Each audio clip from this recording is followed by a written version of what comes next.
This is a pivotal chapter. It marks the end of the first act and a turning point in the story. This will be the final trigger warning, as the contents of this chapter will be referenced throughout the rest of this novel. Trigger warning for rape. I guess I should have expected that V would be gone when I woke up the following morning. Still, I wasn't used to finding myself in an empty bed, and when I occasionally did, I knew V was right outside, passed out on the couch. It was a strange way to start a new day, and the silence stretching across the apartment made me feel isolated. A gig had pulled her away, just like always, although this one seemed to be of particular importance given the details she'd left in her message. Some high-ranking corpo wanted a private security team over most of the weekend while he or she did whatever it was that had them so worried. A contract for mercenaries had gone out in City Center, and V had lucked out. It was the same fixer who'd thrown some work her way before, Dino, and he'd thrown the contract her way. Apparently, there were some big eddies involved, which we desperately needed, and the risk was low, all things considered. But the downside was, she probably wouldn't be home until late Sunday. My heart sank as I read over those words. She wasn't the only one who needed support, and it didn't seem fair that I'd been honest with her since the beginning and had needed to fight for her encouragement. V, meanwhile, had lied to me for almost a year, and, after getting caught red-handed, seemed to assume I would naturally help her. But her last note left me with a smile. It was an admission, nothing more, and not one which had been dragged out for dozens of paragraphs trying to explain and rationalize everything she'd done. I shouldn't have believed it considering all the lies, but there was something that just screamed truth in those two simple sentences, a truth I felt. I have a problem. I promise I will get this figured out. I checked the time and was surprised to see it was almost noon. It had been a long time since I'd slept in so late, and my stomach rumbled as though it too had woken up. Before long, I'd heated up a prepackaged bag of ramen we kept in reserve for nights we didn't want to cook, a breakfast of champions. As I forked the steaming noodles into my mouth, I considered if things might finally be looking up. So much had gone wrong so quickly that it had started to feel like I was trapped in a downward spiral. The injustice of what had happened to Katie and Roxanne, to me, still burned like a hot poker, and things between V and I weren't good, but if I could just get her on the right track, fuck it. Things weren't going to fix themselves. It was okay to take the occasional dip in the sea of depression I'd often swam in, but eventually I had to pull myself out. Resigned to my fate, I cleaned myself up and threw on a pair of jeans and my favorite shirt. I'd gotten it at Lizzie's a few years back, and while the pink and blue Mox symbol was fading with each wash, it still held a vibrance that never failed to put a spring in my step. Judy Álvarez might be a hot mess on the inside, but with this shirt, I became the best braindance editor in Night City. There was no sense in procrastinating, so I marched outside and got in my van. There was a pile of shards I'd need to tackle if I wanted to keep my job, and there was no time like the present to get started. I messaged Rita along the way and asked if she could ping her authorization code to Lizzie so I could get in. It took more pleading than I would have liked, as Rita apparently enjoyed seeing me squirm, but finally she acquiesced and unlocked the door. I'd only been inside of Lizzie's when no one else was around a handful of times before, and it was just as creepy now as it had been then. Every footstep echoed off the walls, and while there was enough ambient light for me to see where I was going, it was still rather dim. In a way, it reminded me of the house I had grown up in with my grandparents back at Laguna Bend. My foolish hope that the shards would be gone was quickly dashed when I entered my den and saw them on my desk, still waiting for me to turn them into something special. But I could either stare at them and wallow in self-pity, or I could get to work. I sat down in the editing chair and slid the first shard into my wreath. Once it was settled on my head, I crossed my fingers and dove in, and quickly wished I hadn't. Scat. Fuck, I hissed, as I took in the disgusting scene that was unfolding. Susie knew she was skirting the line with this material. The performers weren't necessarily unwilling, but the disgust on their faces wasn't an act. I'd edged close to it a couple of times before, but they'd all been golden showers. I didn't find it repulsive necessarily, and had even tried it once with Maiko, though I hadn't understood the appeal. But this was a whole other level of debauchery. This place gets cleaned out on Sunday if those aren't finished. I'd always known there was something twisted in the human psyche, but it hadn't been until recently that I'd seen just how pervasive it was. There was a massive black market for all kinds of XBDs, assault, murder, rape, torture, that was kept beneath the surface of what society would tolerate. But the line separating legal from illegal had become so blurred it didn't seem to exist anymore. Had it ever been there? But if I started debating ethics with myself, I'd be out of a job. Scat definitely wasn't my kink, but if those involved were willing participants, and these two seemed to be, then there wasn't any harm in it. Nothing illegal or forced. Those had always been my red lines. I'd never stand in the shoes of some rapist, or one of the victims. I begrudgingly tuned up the edit as quickly as I could, grateful I hadn't eaten anything earlier. As soon as I could pass it off as finished, I moved on to the next one, and then the next one. Minutes turned into hours. The pile of shards slowly dwindled, taking up less space on my desk. But it was laborious work, and when I checked the time after hearing dance music above me, I was shocked to see it was past 9. Where the fuck had the day gone? As soon as I stood, my head began spinning. I closed my eyes and rubbed my temples, trying to steady myself. I'd spent too much time under the wreath again, living vicariously through the perverted lives of others. There had been studies about the negative health effects of spending too much time in BDs, and it was no wonder there were few editors over the age of 40. At least the Corpo studios offered breaks and services to deal with things. With Susie, all I was likely to get was an earful.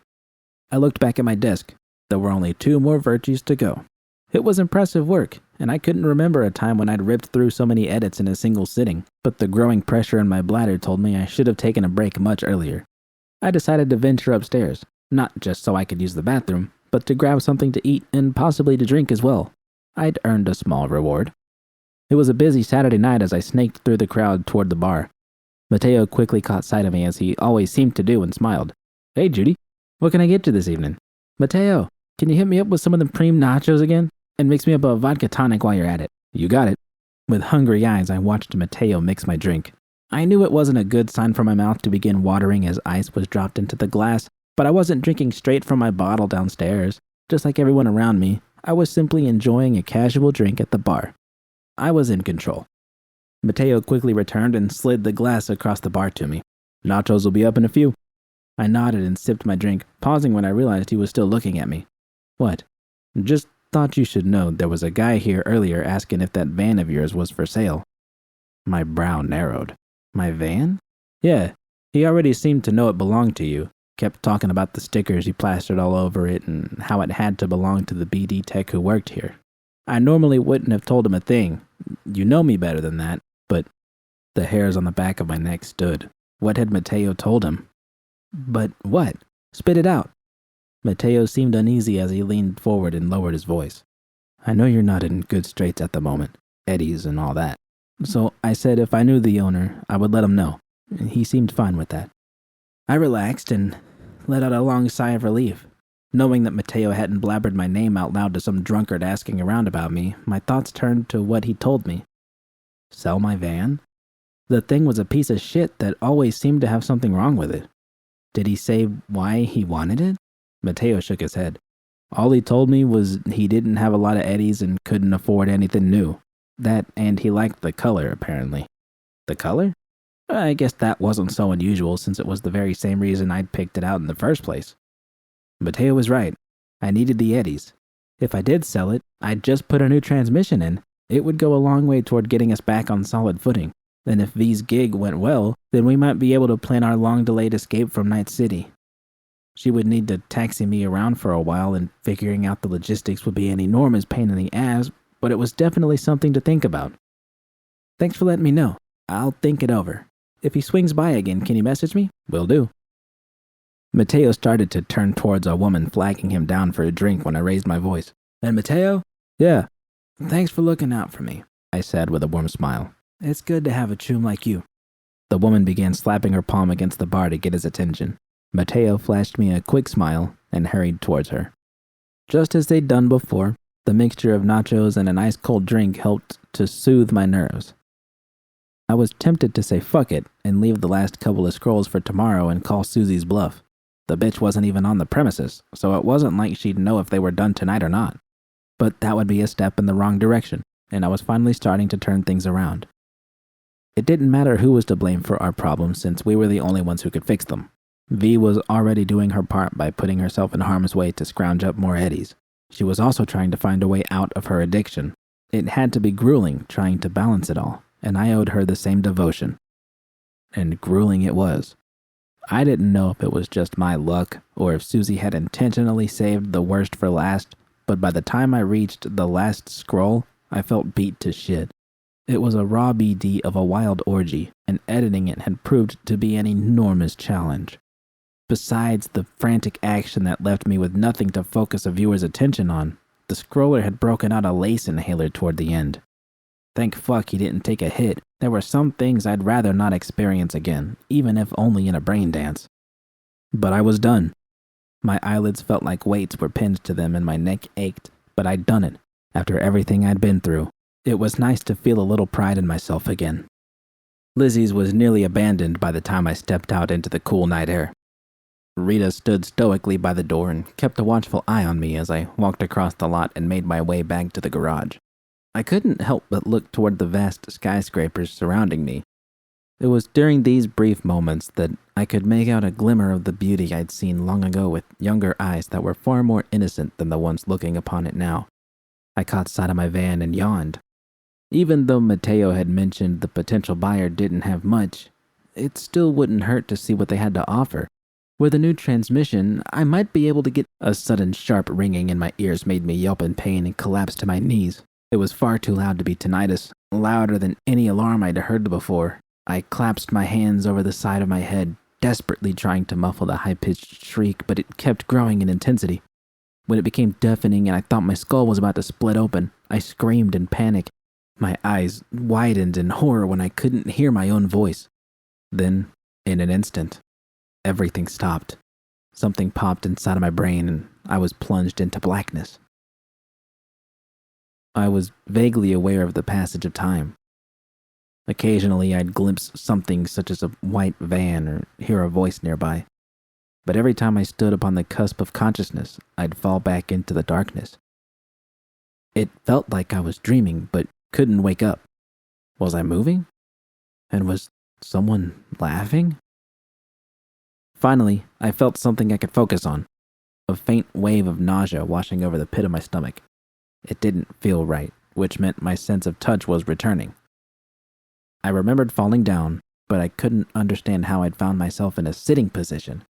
When I tried to open my eyes, I found that I couldn't, and instead attempted to flex my arms and legs. Something wasn't right. I could tighten and loosen the muscles in my limbs, but they refused to extend or move the way I wanted them to. It was like gravity was working against me. My eyes suddenly snapped open as I realized what the problem was. A pair of cold steel cuffs encircled my wrists, the chain wrapped between the bars of the chair I sat on. I tried to stand and realized my ankles were secured the same way. How the fuck had I gotten arrested by the badges? I didn't do anything wrong, I muttered.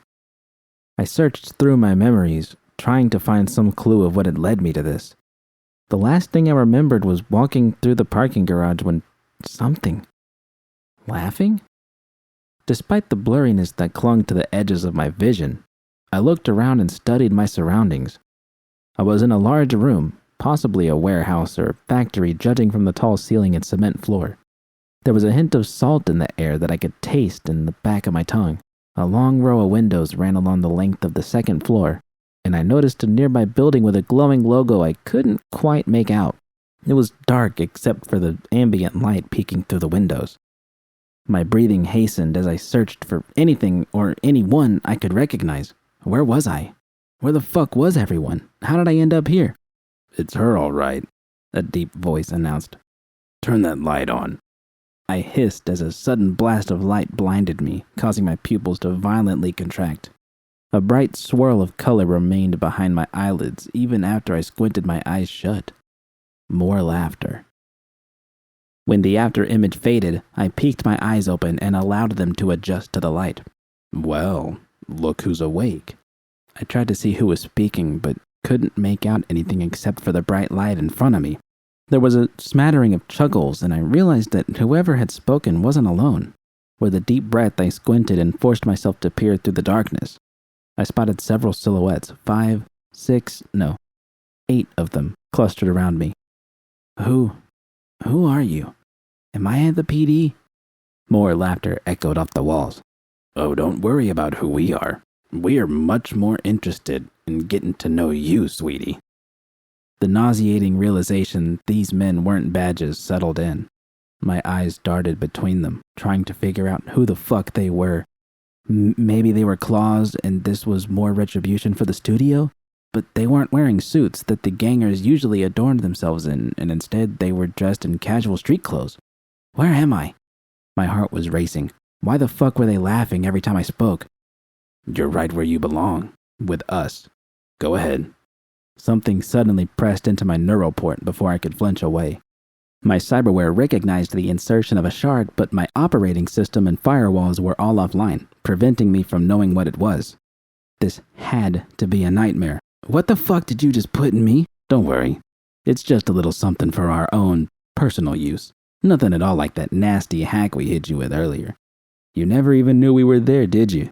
I struggled against the cuffs, but it was futile. My heart pounded in my chest as my mouth turned dry. Pulling together every ounce of courage I could muster, I narrowed my brow and focused on the man standing in front of me. Let me the fuck out of here! He took a step forward. It was still too hard to make out his features with that damn light blasting in my eyes. Don't worry, we're gonna let you go. After we're done with you, that is. The coldness in his voice sent a shudder down my spine. What the fuck were they going to do? Were they after Eddie's and wanting to hack my account? If so, they would be sorely disappointed when they saw the balance. But that's not what they want. And you already know that. My fingers turned to ice and a wave of terror washed over me. I wanted my words to be as venomous as possible so they wouldn't hear how fearful I was, but the illusion was shattered when I stuttered. I'm a Mox, you motherfuckers. I got friends at Lizzie's.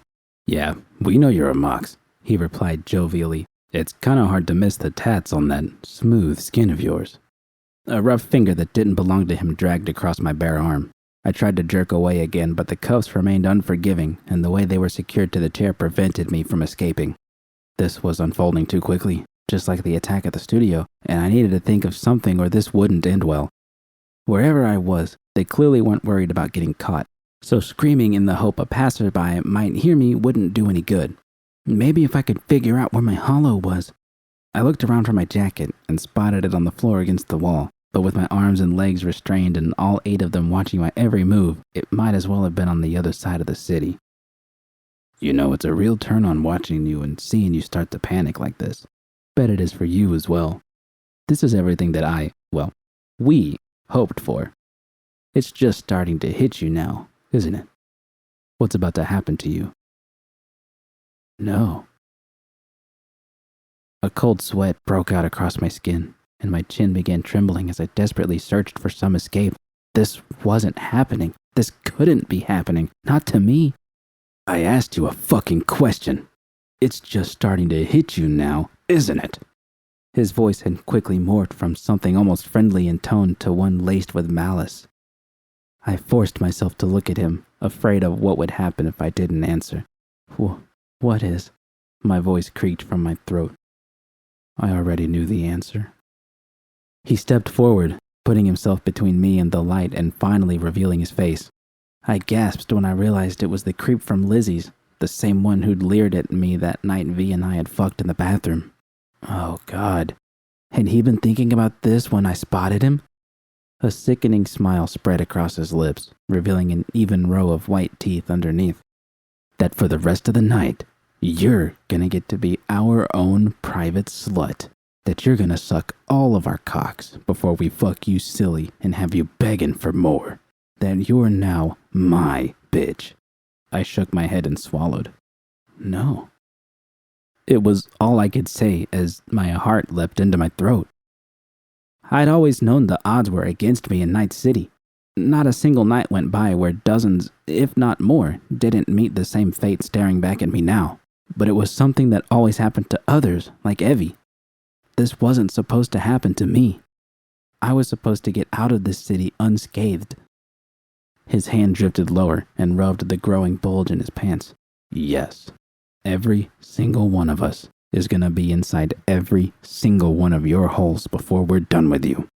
It's going to happen. You're not getting out of this. No! Boys, he announced, his eyes gleefully scanning around the room. I think we've kept her waiting long enough. Let's have some fun. A pair of hands suddenly reached over my shoulders and tore my shirt down the middle in one clean motion, ripping the Mox logo in two. No! I threw everything I had into that shriek, a lifetime of rage and injustice erupting from my lungs and turning my throat raw in the vain hope it would shield me from what was about to happen. It was the first of many.